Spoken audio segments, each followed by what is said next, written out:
DMK கவர்மெண்ட்டை வீட்டுக்கு அனுப்புவதற்கும் பொறுப்பு அப்படின்ற ஒரு மிகப்பெரிய பொறுப்பை கொடுத்து உட்காந்து வச்சிருவாங்க. அவருக்கும் அண்ணாமலை தான் அனைத்தும். அண்ணாமலையை பதவியிலேருந்து நீக்கினாலும் கூட அண்ணாமலை தான் அனைத்தும். எடப்பாடி பழனிசாமியை ரிமூவ் பண்ணி செங்கோட்டையன், அண்ணாமலையை ரிமூவ் பண்ணிட்டு வேற யாராலும் கொண்டு வரலாமா அப்படிங்கிறது ஒரு சரியான சமாச்சாரம் தான். பாரதிய ஜனதா கட்சியை பொறுத்த வரைக்கும் நீங்கள் கூடவே ஆஹா அண்ணாமலையை நீக்கிட்டீங்கன்னா 15% வாக்குகள் 2%க்கு இறங்கிடும், அதெல்லாம் நான் நம்பலை. எடப்பாடி பழனிசாமி கீழே இறங்கட்டும், செங்கோட்டையன் மேலே வரட்டும். ஏன் செங்கோட்டையன் மேலே வரணும் அப்படின்னா, எடப்பாடி பழனிசாமி தலைமையில் தேர்தல் சமாளிப்பதா அல்லது செங்கோட்டையன் தலைமையில் தேர்தலை எதிர்கொள்வதா அப்படின்னா, Sengottaiyan is a better candidate அப்படிங்கிற மாதிரி தொண்டர்களுடைய அபிப்பிராயம். இதுதான் அவங்க சர்வே முடிவுகள் சொல்லுது. அதாவது சீக்ரெட் சர்வே எல்லாம் எடுத்துட்டாங்க. பிஜேபியினுடைய ப்ரெஷர்னால ஓபிஎஸ் உள்ளே வந்துடுவார், பிரிஞ்சிருக்கிற கட்சி ஒன்றாயிடும். அது டிடிவி தினகரன் கூட வேலை பண்ணுவார். இவர் வந்துட்டார், எடப்பாடி பழனிசாமியை நீக்கிட்டாங்க அப்படின்னு சொன்னால் TTV Dinakaran double time work பண்ணுவார். அவங்களாலாம் இந்த வாக்குகளை சேகரிக்கிற அந்த முறைகள்லாம் இருக்கு இல்லையா, ரொம்ப ஃபுல் ப்ரூஃபாக இருக்கும். அதனால தான் அவங்க ஒரேடியாக அவங்களுக்கு வயிற்றுப்போக்க ஆரம்பிச்சிடுச்சு. செல்வ பெருந்தகை மாற்றுவதற்கு காரணம் என்ன? இப்போ தானே வந்திருக்காரு அவர். இது ஆம்ஸ்ட்ராங் வழக்கு. கார்த்தி சிதம்பரம் நீங்கள் பாருங்கள், ஒரு 10 நாள் முன்னால் பிரதமரை போய் சந்தித்தேன், ஞாபகம் இருக்கா? இருக்கு வேற ஏதோ திட்டம் தீட்டி இருக்கிறாரா அப்படிங்கிறது. அது மட்டும் நீங்கள் புரிஞ்சுங்க. அது என்ன? அது பாரதிய ஜனதா கட்சியா? அதாவது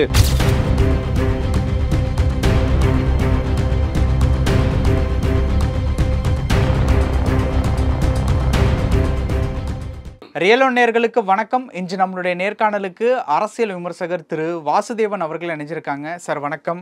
வணக்கம் தமிழ். எப்படி இருக்கீங்க? ஃபர்ஸ்ட் கிளாஸாக இருக்கேன்.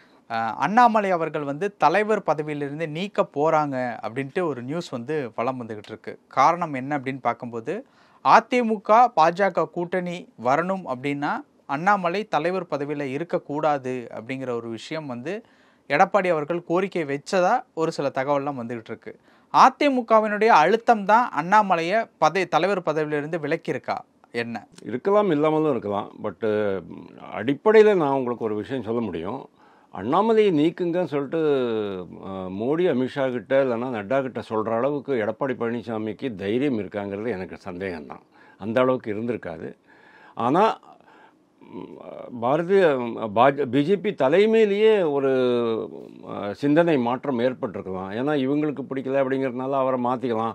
அதே சமயம் இங்கேயும், அதாவது ஏடிஎம்கேலையும் மாற்றிட்டா பரவாயில்ல அப்படிங்கிற மாதிரி அவங்க நினச்சிருக்கலாம். அதாவது இந்த குவிட் ப்ரோகோ கான்செப்ட். ஓகே, அண்ணாமலையை நாங்கள் கீழே இறக்கிடுறோம், அதாவது அண்ணாமலைக்கு பதிலாக இன்னொருத்தரை போடுறோம். உங்கள் கட்சியிலையும் நீங்கள் அன்பாப்புலராக இருக்கிறீங்க, அதாவது நீங்கள் உங்களுடைய தலைமையில் ஏடிஎம்கே இதுக்கு மேலே இன்னும் நல்லா செயல்பட முடியாது அப்படிங்கிறதுனால உங்களுடைய தலைமையை மாற்றிட்டு செங்கோட்டையனை போடலாம் அப்படிங்கிற மாதிரி அவங்க கூட பேசியிருக்கலாம்.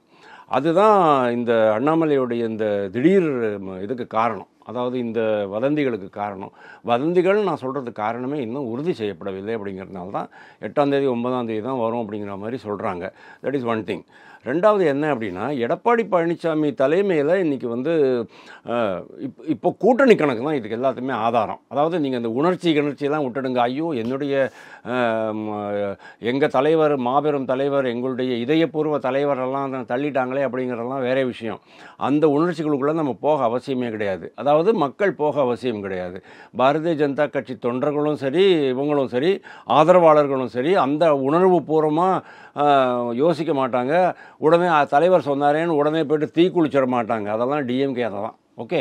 ஆனால் இன்றைக்கி கூட்டணி கணக்கு தான் மெயின் ஃபோக்கஸ். அப்படிங்கும்போது கூட்டணி எப்படி அமையணும்?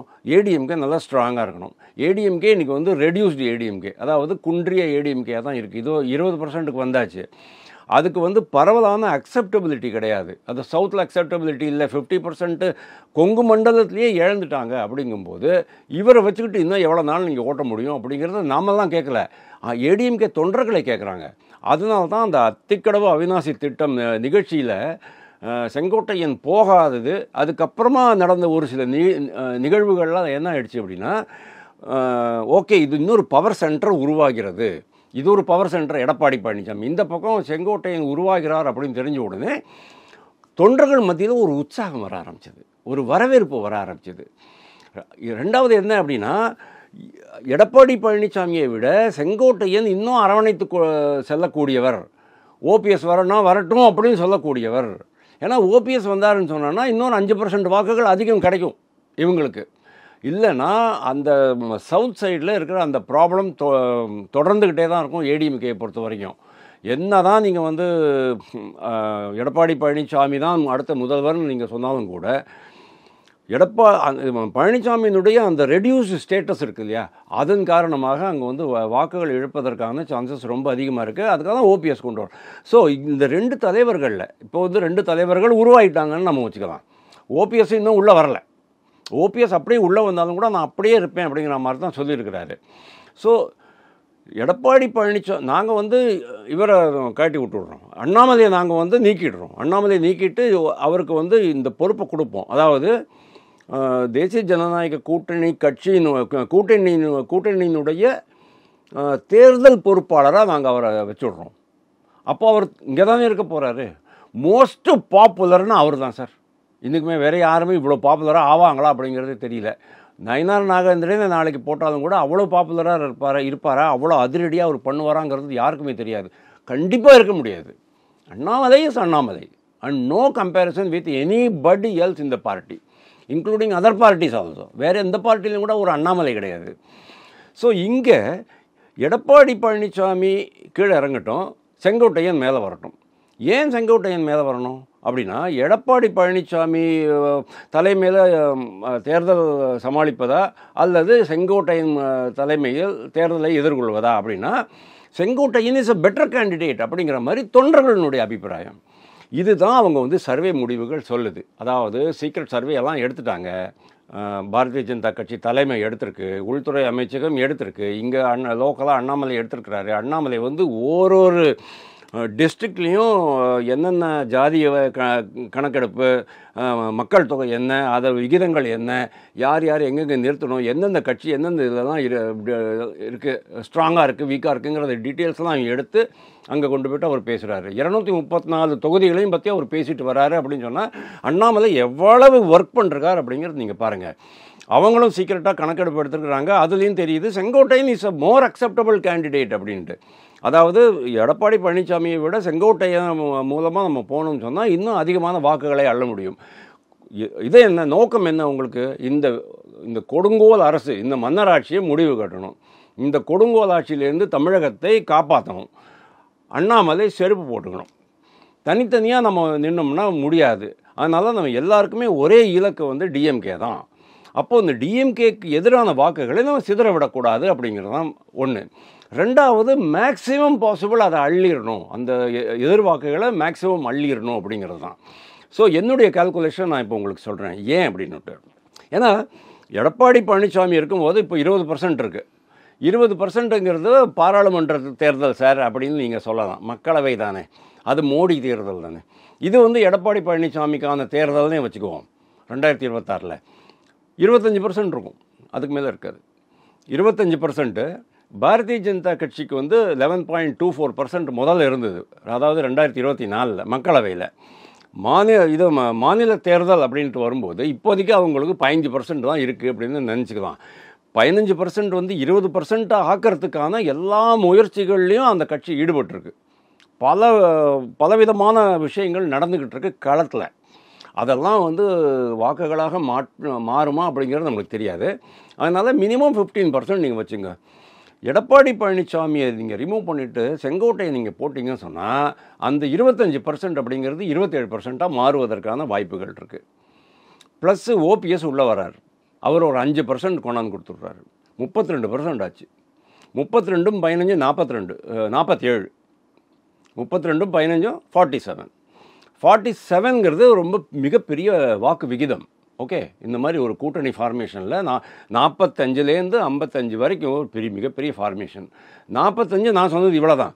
ப்ளஸ் பாமக இருக்குது, தேமுதிக இருக்குது, பாக்கி கட்சிகள்லாம் இருக்குது இல்லையா, எல்லாம் சேர்ந்து ஒரு 10% போட்டிங்கன்னா 47 + 10 57% ஆகிடும். ஒரு மிகப்பெரிய கூட்டணி ஆகிடும் அது. அதனால தான் இந்த கால்குலேஷனை மனசில் வச்சுக்கிட்டு தான் ஓகே எப்படியும் அவங்க வந்து பிஜேபியினுடைய ப்ரெஷர்னால ஓபிஎஸ் உள்ளே வந்துடுவார், பிரிஞ்சிருக்கிற கட்சி ஒன்றாயிடும். அது டிடிவி தினகரன் கூட வேலை பண்ணுவார். இவர் வந்துட்டார், எடப்பாடி பழனிசாமியை நீக்கிட்டாங்க அப்படின்னு சொன்னால் TTV Dinakaran double time work பண்ணுவார். அவங்களாலாம் வந்து இந்த வாக்குகளை சேகரிக்கிற அந்த முறைகள்லாம் இருக்குது இல்லையா, ரொம்ப ஃபுல் ப்ரூஃபாக இருக்கும். சாதாரணமான ஆளுகள் கிடையாது அவங்களாம். அதனால தான் இந்த கூட்டணி இந்த மாதிரி அமையணும் அப்படின்ட்டு அவங்களுடைய கணக்காக இருக்குது. அந்த கணக்கு பாரதிய ஜனதா கட்சிக்கு மட்டும் இல்லை, டிஎம்கேக்கு தெரியும். அதனால தான் அவங்கள ஒரேடியாக அவங்களுக்கு வந்து வயிற்றுப்போக்க ஆரம்பிச்சிருச்சு. அன்னையிலேருந்தே நீங்கள் பாருங்கள், ஒவ்வொருத்தரும் ஒவ்வொன்று பேச ஆரம்பிச்சிட்டாங்க. முதல்வர் வந்து சொல்கிறாரு, எதிர்க்கட்சி தலைவர் டெல்லி போயிருக்கிறார் அப்படிங்கிறாரு. துணை முதல்வர் வந்து ஹாஸ்பிட்டல் போயிட்டார். துணை முதல்வர், அதாவது என்னுடைய பையனுக்கு வந்து உடம்பு சரியில்லை அப்படின்னு முதல்வர் துண்டு சீட்டில் எழுதி படிக்கிறாரு. ஏன் உங்கள் பையனுக்கு உடம்பு சரியில்லைன்னு உங்களுக்கு வாயால் 2 வார்த்தை பேச தெரியாதா? அதெல்லாம் போட்டு. ஸோ ஆல்ரெடி இவங்களுடைய டிஎம்கே கேம்பில் பயங்கரமான கலக்கம் ஏற்படுத்தி இருக்குது. அதாவது வைத்த வலி ஆரம்பிச்சாச்சு. விஜய் கட்சிக்கும் அதே தான் ப்ராப்ளம். விஜய் என்ன நினச்சிட்டு இருந்தார், எப்படியும் ஏடிஎம்கே திருப்பி 3வது முறையாக நம்மளை கேட்பாங்க, அப்போ நம்ம அட்ஜஸ்ட் பண்ணிக்கலாம் அப்படிங்கிற மாதிரி இருந்தாங்க. பட் உடனே இந்த கூட்டணி வரும் அப்படின்னு தெரிஞ்ச உடனே அவங்க இது பண்ணிட்டாங்க. அவங்க ரொம்ப பயங்கரமான ஏமாற்றத்தில் போயிட்டாங்க. இன்னுமே அந்த கட்சியை பிரசாந்த் கிஷோர் இன்னும் அதிகமாக வளர செய்ய முடியாது அப்படிங்கிறது அவங்களுக்கு தெரிஞ்சு போச்சு. ஸோ அதனால தான் சொல்கிறேன், இப்போது எடப்பாடி பழனிசாமியை ரிமூவ் பண்ணி செங்கோட்டையன், அண்ணாமலையை ரிமூவ் பண்ணிவிட்டு வேறு யாராலும் கொண்டு வரலாமா அப்படிங்கிறது ஒரு சரியான சமாச்சாரம் தான். பாரதிய ஜனதா கட்சியை பொறுத்த வரைக்கும் நீங்கள் கூட தான் அண்ணாமலை நீக்கிட்டீங்கன்னா 15% வாக்குகள் 2%க்கு இறங்கிடும். அதெல்லாம் நான் நம்பலை. நான் திருப்பியும் சொல்கிறேன், உணர்ச்சி பூர்வமாக நடந்து கொள்ளக்கூடியவர்கள் பாரதிய ஜனதா கட்சி தொண்டர்களும் கிடையாது, ஆதரவாளர்களும் கிடையாது. அவங்க எல்லாருமே ரொம்ப யோசித்து தான் பண்ணுவாங்க, நாட்டு நலனுக்காக பண்ணுவாங்க. துக்ளக் ஆசிரியர் சோ எப்படி சொல்லுவாரோ, சோ இருந்தால் எப்படி சொல்லியிருப்பாரோ அதே மாதிரி அவங்க திங்க் பண்ணக்கூடியவர்கள் தான். அவங்களுக்கு வேறு வழியும் கிடையாது. ஏன்னா ஓகே, அண்ணாமலை இல்லைன்னா நான் வந்து ஏடிஎம்கே போட்டுவிடுவேன், நோட்டாக் போட்டுவிடுவேன் அப்படிங்கிறதெல்லாம் வந்து விவேகமற்ற பேச்சு, விவேகமற்ற சிந்தனை. அவங்களாம் அதை மாதிரி பண்ணவே மாட்டாங்க. ஏதோ ஒரு மாதம் அவங்களுக்கு வந்து அந்த அட்ஜஸ்ட் பண்ணிக்கிறதுக்கான கொஞ்சம் ஃப்ரிக்ஷன்ஸ் எல்லாம் இருக்கும். ஃப்ரிக்ஷன்னா உராய்வுகள் இருக்கும். அதுக்கப்புறமா அதெல்லாம் ஸ்மூத்தாக அட்ஜஸ்ட் ஆகி போயிடும். அண்டு இவங்களை திருப்திப்படுத்துறதுக்காகவே பாரதிய ஜனதா கட்சி தலைமை என்ன பண்ணுவாங்க, அண்ணாமலையை கூப்பிட்டு கிளியராக அட்வைஸ் பண்ணிவிடுவாங்க, நீ தான் இந்த கேம்பெயின் பண்ணணும், நீ தான் இந்த தேசிய ஜனநாயக கூட்டணி ஆட்சியை அமைப்பதற்கும் டிஎம்கே கவர்மெண்ட்டை வீட்டுக்கு அனுப்புவதற்கும் பொறுப்பு அப்படின்ற ஒரு மிகப்பெரிய பொறுப்பை கொடுத்து உட்காந்து வச்சுருவாங்க. அவருக்கும் அண்ணாமலை தான் அனைத்தும். அண்ணாமலையை பதவியிலேருந்து நீக்கினாலும் கூட அண்ணாமலையை தான் அனைத்தும். இந்த பக்கம் செல்வ பெருந்தகை என்னாச்சு? அதான் சார், தலைவர் பதவியிலேருந்து நீக்க போகிறாங்க அப்படின்னு சொல்லிட்டு அது ரொம்ப நாளாக கேட்டுட்டு இருக்கேன் நான். அவர் ஜாயின் பண்ணதுலேருந்தே கேட்டுட்டு இருக்கேன். 1 வருஷமா நானும் கேட்டுட்டு தான் இருக்கேன். இன்னைக்கு அந்த விஷயம் ரொம்ப அது யார், அந்த சவுத்தில் ஒரு அம்மா இருந்தாங்களே, விஜயதாரணி, ஜோதிமணி, இங்கே இவர் திருவள்ளூரில் ஒரு பேர் என்ன, சசிகாந்த் செந்தில், கார்த்தி சிதம்பரம், எல்லாருமே சொல்லிக்கிட்டு தான் இருக்கிறாங்க. 20 பேர் 22 பேர் போயிட்டு மல்லிகார்ஜுன் கார்கே பார்த்துட்டு வந்தாங்க. அவங்க வந்து தே வாண்டட் டு மீட் ராகுல் காந்தி ஆல்சோ. ராகுல் காந்தி இருக்கலை, பார்க்க மாட்டேன்னு சொல்கிறாரா என்னன்னு தெரியல. மல்லிகார்ஜுன் கார்கே 83 வயசாச்சு. இப்போ அதெல்லாம் இருக்கட்டும் சார். செல்வ பெருந்தகை மாற்றுவதற்கு காரணம் என்ன நீங்கள் சொல்லுங்கள். இப்போ தானே வந்திருக்கார் அவர். இது ஆம்ஸ்ட்ராங் வழக்கு, எதுவும் ஆம்ஸ்ட்ராங் வழக்கு அது அப்படியே நிற்குது. ஆம்ஸ்ட்ராங் வழக்கில் ஓரளவுக்கு ஒரு மேனேஜ் பண்ணிட்டாருன்னு நான் வச்சுக்குவோம். அப்புறம் வேற என்ன இருக்குது? இந்த இது துப்புரவு தொழிலாளர்கள் துப்புரவு கருவிகள் வாங்கிறதுல ஊழல் நடந்திருக்கு அப்படின்னு சொல்கிறாரு. காங்கிரஸுக்கெல்லாம் ஒரு ஊழல் பெரிய விஷயமா? அதாவது காங்கிரஸ் கட்சிக்காரர்கள் இந்த தலைவரை மாற்றுங்க, அவர் ஊழல் பண்ணிருக்காருன்னு யாரான்னு சொல்லுவாங்க. ரொம்ப சந்தோஷம் தானே படுவான் அவன். ஏன்னா காங்கிரஸில் எல்லாருமே ஊழல்வாதிகள் தான். ஆட்சியில் இல்லாமே என்னால் ஊழல் பண்ண முடியுங்கிறத அவர் செல்வ பெருந்தகை நிரூபித்தாரா இல்லையா? நிரூபிச்சிருக்கிறாரா இல்லையா? அப்போது அவங்க ஆட்சியில் வந்துட்டாங்கன்னு சொன்னால் எப்பேற்பட்ட ஊழல் அவங்க பண்ணிருப்பாங்கங்கிறது நீங்கள் பாருங்கள். ஸோ மாவட்ட செயலாளர் பற்றி நீங்கள் சொல்கிறீங்க. மாவட்ட செயலாளர்கள் மத்தியில் பயங்கரமான அதிருப்தி இருக்குது, அதை ஒத்துக்கிறேன்.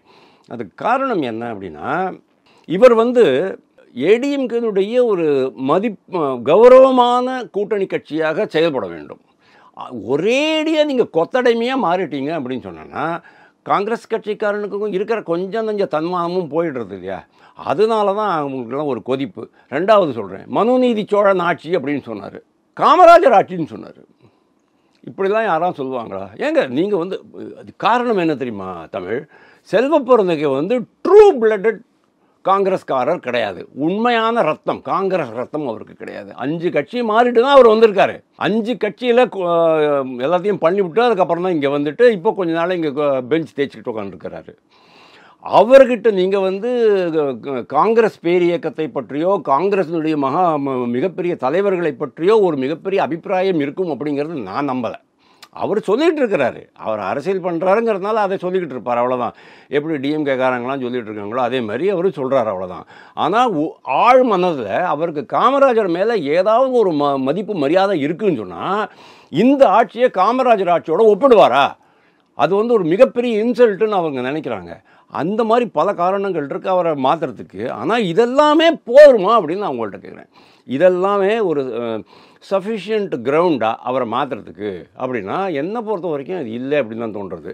சரி, மாற்றிட்டு என்ன ஆக போகுது? வாங்க எனக்கு பதில் சொல்லுங்கள். செல்வ பிறந்தகை மாற்றிட்டீங்க ஐயா, என்னையா ஆக போகுது? என்ன ஆக போகுது? ஒன்றாகாது. ஏன் செல்வ பிறந்தகை மாற்றிட்டு சசிகாந்த் செந்தில் போட்டுட்டாருன்னா 4% இருக்கிற வாக்குகளை 44% பண்ணிவிடுவார் அவர். இல்லை ஜோதிமணி போட்டான்னா பண்ணிவிடுவாங்களா அவங்க? ஜோதிமணி எவ்வளோ பேரோட அக்செப்டன்ஸ் இருக்குது? அது சசிகாந்த் செந்திலே கொஞ்சம் பரவாயில்ல. அட்லீஸ்ட்டு அவர் வந்து ஐஏஎஸ் எக்ஸ் ஐஏஎஸ், அவருக்கு வந்து இந்த பப்ளிக் பிஹேவியர் அப்படிங்கிறது இன்னும் கொஞ்சம் பெட்டராக இருக்கும். ஜோதிமணிக்கு அதுவும் கிடையாது. You are talking about Karthi Chidambaram. Karthi சிதம்பரத்தினுடைய பேக்ரவுண்ட் என்ன சார்? அவர் தான் வந்து ஆரம்பித்தார். இது மாதிரி நாங்கள் வந்து சிவகங்கையில் ஏதோ ஒரு மீட்டிங் 2 வருஷம் முன்னால் சொன்னார், இன்னுமே ஆட்சி நம்ம வந்து இன்னொரு கட்சியினுடைய தயவுலேயே இருக்கக்கூடாது, நம்ம கட்சி தனித்து போட்டியிடணும், நம்ம கட்சி தலைமையிலேயே கூட்டணி அமையணும், நம்ம வந்து ஆட்சியை பிடிக்கும் அளவிற்கு தமிழ்நாட்டில் கட்சியை வளர்க்கணும் அப்படின்னு சொன்னார். அவர் என்ன பண்ணார்? இதுக்கு முன்னால் கேஎஸ் அழகிரி முயற்சி பண்ணார் 4 வருஷம், ஒன்றும் நடக்கலை. செல்வ பிறந்தகை அதை பற்றி கவலையப்படலை. கட்சி வளரவே வளராது. இந்த மாதிரி தலைவர்களை நீங்கள் வச்சுக்கிட்டு இருந்தீங்கன்னு சொன்னால் கட்சி வளராது.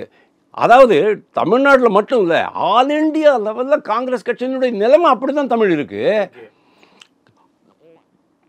அங்கே டெல்லியில் இருக்கிற தலைமை ஒரு முதியவரை கொண்டாந்து போட்டிருக்கிறாங்க.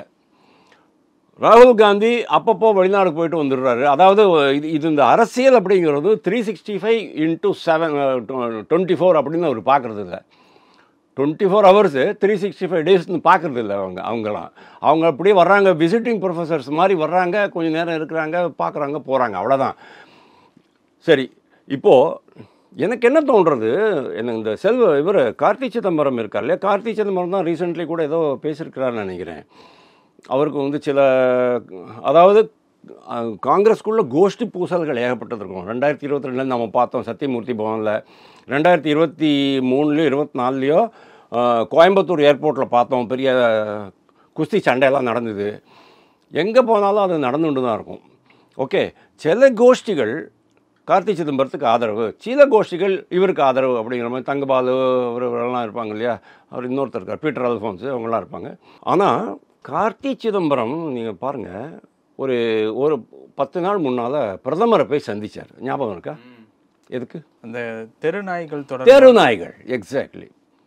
தெருநாய்களை போயிட்டு தெருநாய்கள் வந்து 6 கோடிக்கு மேலே பாப்புலேஷன் அதிகமாகி போச்சு. நாய்க்கடினால் நிறைய பேர் அவதிப்படுறாங்க, ரேபிஸ் ப்ராப்ளம் வருது. அதெல்லாம் வந்து ஒரு தேசிய அளவில் ஒரு திட்டம் தீட்டி அதை வந்து மாநில மூலமாக நடைமுறைப்படுத்தணும்னு சொல்கிறாரு. ரொம்ப அருமையான பாயிண்ட் அது, ஒத்துக்கிறேன் நான். But I am a street dog lower.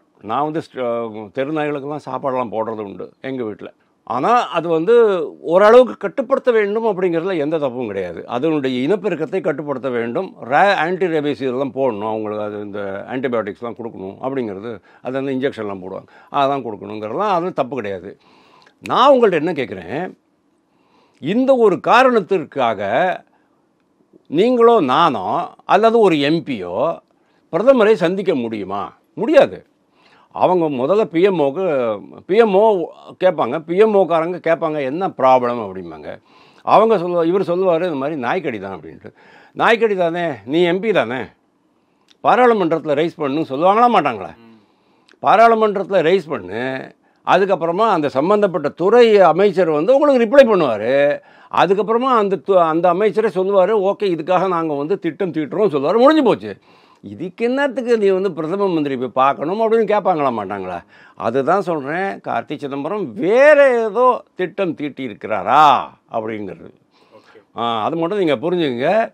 அது என்ன, அது பாரதிய ஜனதா கட்சியா? அதாவது மும்மொழி கொள்கையை கிட்டத்தட்ட ஒரு ஆதரிக்கிற மாதிரி பேசினார், நீட்டு ஆதரிக்கிற மாதிரி பேசினார். அதாவது கண்மூடித்தனமாக நரேந்திர மோடியையும் பாஜகவையும் எதிர்க்கக்கூடாது, இஷ்யூ பேஸ்டாக தான் எதிர்க்கணும் அப்படின்னு சொன்னார். சரி, அப்படியே ஆனாலும் கூட அவருடைய பேக்ரவுண்டு நீங்கள் பார்த்தீங்கன்னு சொன்னால் அவருக்கெல்லாம் வந்து இன்றைக்கி நீங்கள் ஒன்று கேட்கலாம், கார்த்தி சிதம்பரம் ஏன் இந்த மாதிரி செல்வ பிறந்தகை பற்றி பப்ளிக்கில் பேசுகிறாரு, அவர் வந்து இதில் அவருடைய கட்சி தலைமையிலேயே சொல்லலாமே அப்படின்னு நீங்கள் சொல்லலாம். கட்சி தலைமையில் அவரை கேட்குறதுக்கு ஆள் கிடையாது. கார்கேட்டுக்கு சொன்னீங்கன்னா 83 வயசாச்சு, அவருக்கு ஒன்றும் புரியாது. அவர் சொல்லுவார் ராகுல் காந்தி பேப்பர். ராகுல் காந்திக்கு இவருக்கு ஆகவே ஆகாது. பிரியங்கா வாட்ரா கிட்ட போய் சொல்ல போனீங்கன்னா அவங்க அண்ணனை போய் பாருங்கள் அப்படின்னு சொல்லிவிடுவாங்க. அதனால் காங்கிரஸ் கட்சியில் தலைமை அப்படிங்கிறதே இல்லை. அதனால தானே சார் இன்றைக்கி வந்து சசி தரூர் 2014 அப்புறம் இன்றைக்கி வரைக்கும் 10 முறை நரேந்திர மோடி அரசை பாராட்டி பேசியிருக்கிறார். 2 நாள் 3 நாள் கூட பாராட்டி பேசியிருக்கிறார். வெளியுறவு கொள்கை மட்டும் இல்லை, அந்த கோவிட் வேக்சின் மட்டும் இல்லை, பல விஷயங்கள் அவர் வந்து பாராட்டி பேசியிருக்கிறார். இன்றைக்கி அவர் வெறுத்து போய் கேரளாவில் கம்யூனிஸ்ட் கட்சிகளோடு சேர்ந்து நான் வந்து வெற்றி பெற போகிறேன் அப்படின்னு சொன்னார்னா அதுக்கு காரணம் காங்கிரஸினுடைய தலைமை தான். அதே மாதிரி தான் இங்கேயும் இருக்குது. அதை தான் நான் கம்பேர் பண்ணி சொல்கிறேன். காங்கிரஸ் கட்சி தலைமை மாறினாலும் கூட தமிழ்நாட்டில் 4% 44% ஆகாது, 4%ல தான் இருக்கும். ஓகே சார், பல விஷயங்கள் பகிர்ந்துக்கிட்டீங்க. நேரத்துக்கு ரொம்ப நன்றி.